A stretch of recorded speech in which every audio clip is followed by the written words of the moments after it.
First అది మీకు చూపించలేదు. ఇంకా ఇట్లా ఇవి పచ్చిమిరపకాయలు, టమాటాలు, చింతపండు, ఇంకా జీలకర్ర. ఏం చేయాలంటే ఇవి ఇట్లా ఇంకా ఆయిల్, కడాయిలో ఆయిల్ పోసిన, ఇంత మోతాదులో ఆయిల్ పోసుకోవాలి. ఇంకా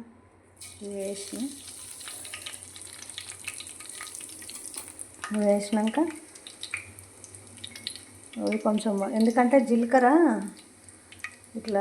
వేసి పచ్చిమిర్చి వేస్తేనే టేస్ట్ ఉంటుంది.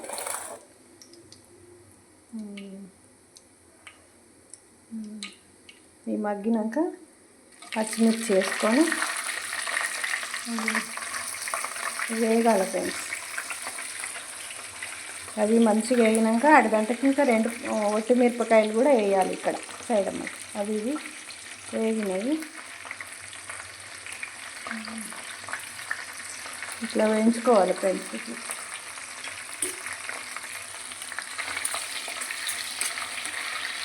అక్కడ పెట్టుకుని కొంచెం వేసుకోవాలి. ఫ్రెండ్స్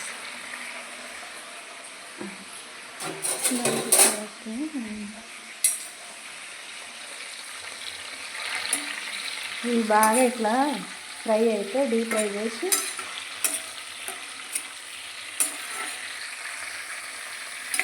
ఇవి బాగా వేయించాలి. ఇట్లా సగం అయ్యి సగం చేస్తేనే పచ్చడి టేస్ట్ బాగుంటుంది.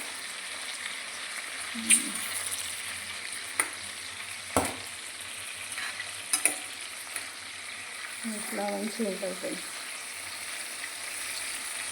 వేగుతాయి. వేగేలోపు మనం గిన్నె వేసుకొని మీకు ఒక సామెత చెప్తా. వేగేలోపు పుట్టెడు అప్పులు ఉన్నోనికి, పుట్టెడు పేలు ఉన్నోనికి నిద్ర రాదు, నిద్ర మంచిగా పోతారాళ్ళు అని చెప్పి ఒక సామెత ఉంది ఫ్రెండ్స్. ఎందుకో తెలుసా మీకు? పుట్టెడు అప్పులు ఉన్నోనికి, పుట్టెడు పేలు ఉన్నోనికి నిద్ర బాగా పడుతుందని. ఎందుకు ఆ సామెత అంటే అసలు నిద్ర పట్టదు ఫ్రెండ్స్. ఎందుకంటే పుట్టెడు పేలు ఉన్నోనికి ఏమంటారు, నెత్తులు కళ్ళలో చేరి రక్తం అంతా పీల్చుకొని తాగుతాయి. పుట్టెడు అప్పులు ఉన్నోడు, అప్పు ఇచ్చినోడేమో పొద్దున్న లేసి అని పీల్చి పిప్పించేస్తాడు హీరో. కాబట్టి ఇక ఆ సామెత పుట్టించిరు ఫ్రెండ్స్. అది ఫ్రెండ్స్, ఇది ఉత్తరేణి ఆకు. ఇది మనకు పైల్స్ ఉన్న వాళ్ళు ఇది ఈ సీజన్లో తింటే పైల్స్ ప్రాబ్లం తగ్గుతుంది ఫ్రెండ్స్. ఇది పైల్స్ ప్రాబ్లం ఉన్నోళ్ళు ఈ ఉత్తరేణి ఆకు వారానికి ఒకసారి ఈ సీజన్లో మంచి లేతగా బాగా దొరుకుతుంది. కొద్ది రోజులు పోతే చీడ పడుతుంది, గింజలు వచ్చేస్తాయి, అప్పుడు బాగుండదు. ఇప్పుడైతే మంచిగా ఉంటుంది. ఇది కిడ్నీ సమస్యని, ఇంకొకటి మనకు పైల్స్ సమస్య ఉంటుంది కదా, పైల్స్ సమస్యతో బాధపడే వాళ్ళు ఈ ఉత్తరేణి ఆకు తెచ్చుకొని ఇట్లా పచ్చడి చేసుకొని తింటే వారానికి ఒకసారి, 15 రోజులకు ఒకసారి తింటే 100% ఈ సమస్య నుంచి బయటపడచ్చు ఫ్రెండ్స్. అందుకని ఓకేనా ఫ్రెండ్స్, ఈ పచ్చడి చేసుకొని తినండి, ఆరోగ్యంగా ఉండండి. నేను చెప్పిన సామెత గుర్తుపెట్టుకోండి.